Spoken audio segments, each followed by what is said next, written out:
ઉત્તર પ્રદેશ એક એવું રાજ્ય છે જ્યાંની સરકાર એવું માને છે કે ડીજીપી કોને બનાવવા એ ભારત સરકાર કે યુપીએસસી કેવી રીતના નક્કી કરે, આ તો અમારો વિષય છે.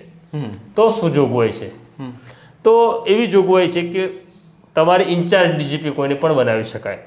તમને લાગે 5, 7, 10 જે તમારા ડીજીપી રેન્કના અધિકારીઓ છે એમાંથી તમને પસંદ આવે એવા માણસને તમે ઇન્ચાર્જ ડીજીપી બનાવી શકો, કાયમી ડીજીપી નથી બનાવી શકાતા. એટલે યુપી આ પદ્ધતિથી કામ કરે છે. એ યુપીએસસીને કોઈ દિવસ નામ મોકલતું નથી. ગુજરાતમાં એ પરંપરા છે કે આપણે નામ મોકલીએ છીએ યુપીએસસીને. આ વખતે પણ 5 નામ મોકલવામાં આવ્યા હતા.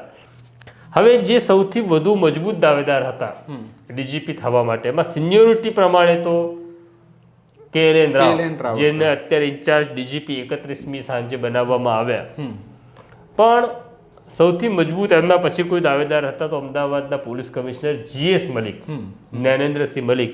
એ અગાઉ BSFમાં ડેપ્યુટેશન કરીને આવ્યા છે અને છેલ્લા લગભગ 2.5-2.5 વર્ષથી એ અમદાવાદના પોલીસ કમિશનર તરીકે ફરજ બજાવે છે.